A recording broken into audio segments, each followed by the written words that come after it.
আমার থেকে আরও 13 লক্ষ টাকা চাইতেছে।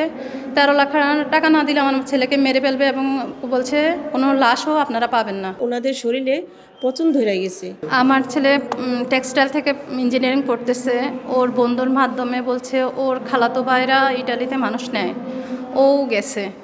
তারপরে আমাকে বলতেছে যে আম্মু টাকা পয়সা এখন লাগবে না, এখানে আমার ইটালি নিবে বলছে।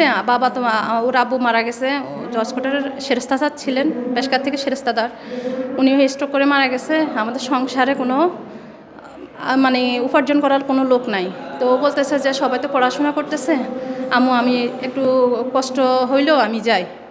তখন ওরে নিয়ে প্রথমে বলছে কোনো টাকা পয়সা লাগবে না, পরে বলতেছে 3 লাখ টাকা লাগবে। ওরে নিয়ে দীর্ঘ সময় কাজ করায় ওরা একটা ঘরের মধ্যে আটকা রাখি আমার থেকে 20,80,000 টাকা নিছে।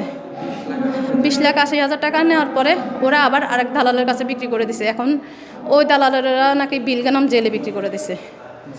হ্যাঁ, জেলে বিক্রি করে দিছে। এখন ওরা আমার থেকে আরও 13 লক্ষ টাকা চাইতেছে। 13 লাখ টাকা না দিলে আমার ছেলেকে মেরে ফেলবে এবং বলছে কোনো লাশও আপনারা পাবেন না। আর আপনারা যদি কাউকে শুনান, কোনো আইনের আশ্রয় নেন, আপনাদের জন্য ভয়ানক কিছু অপেক্ষা করতেছে, আপনারা কোনো কিছু করতে পারবেন না। আমার ছেলের বউ, ওই ছেলে বিবাহিত, ওই ছেলের বউ গেছে, ওরা আমরা টর্শনের হুমকি দিছে, মারি ফেলানোর হুমকি দিছে, আমার ওই বাকি ছেলে মেয়েদের হুমকি দিছে।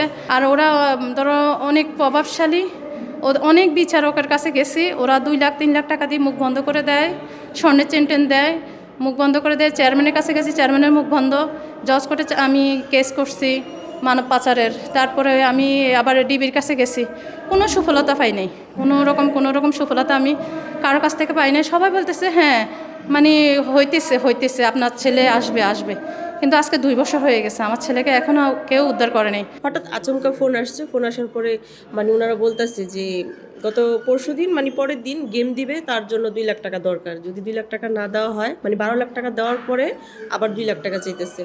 তো তখন আমাদের কাছে টাকা ছিল না। আমরা মানে আমাদের যতটুকু সঞ্চয় ছিল, আমার গহনা বলেন, আমার শাশুড়ি সঞ্চয়তে কিছু টাকা, আমার ননদের দেওয়ারে মানে যা যা ছিল আমাদের পরিবারে যাদের সঞ্চয় ছিল সব কিছু বিক্রি করে দিয়ে এবং কি ঋণ করে আমরা 2 লাখ টাকা রাতের ভিতরে ম্যানেজ করে দিই। গেমের কথা বলার পর ঝাউলিয়া ত্রিপুলি ব্যাঙ্গেরাম জেলে আমার স্বামী ওখানে 1 বছর 2-3 মাস হয়ে গেছে ওইখানে আটকা আছে।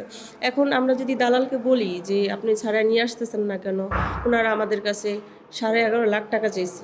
11.5 লাখ টাকা যদি আমরা দিতে পারি তাহলে ওনাকে বাংলাদেশে এনে দিবে। ওইখানে মানে ভাত কি জিনিস তারা চোখে দেখে না, ভাত কি জিনিস চোখে তো দেখেই না। ওনাদের শরীরে পচন ধরে গেছে, উকুনের মতো, মানে এক ধরনের উকুন আছে এতটুকু বড় বড়, সেই উকুনে মানে কামড়াইতে তাদের শরীরের মধ্যে একবার পচন ধরে গেছে। শুধু এতটুকুই বলছে যে আমাকে বাঁচাও, এখান থেকে বাঁচাও, আমি আর পারতেছি না সহ্য করতে। এখন দালালদের যদি কিছু বলতে যায় তারা আমাদেরকে হুমকি দেয়। ও আমার বাচ্চা, ও আমাদেরকে প্রশ্ন করে যে মা আমার বাবা কোথায়। বিশ্বাস করেন তখন বলতে পারি না যে তোমার বাবা কোথায় আছে। ও তো বুঝে না, ও প্রশ্ন করে যে মা আমার বাবা কই। আমার ইসাগরে খোয়া নিছে 8 লক্ষ টাকা দা ইটালি ফার করবো, খোয়া নিয়ে হুমকি দিয়া আমার তো টাকা নিছে, টেহা নিতে 20 লক্ষ 40,000 টাকা। ওহন বাজান আল্লাহ রাস্তা আপনারা চাই, আমার দোল আমার উড়ো আন্না দেলাইন, বাংলাদেশে আমার দোল আমার আন্না দেলাইন। 1 বছর এই জানুয়ারি মাসে গেছিন, আরেক জানুয়ারি মাস আইসে 1 বছর ধরে জেলা ফালাইতে রাখছে।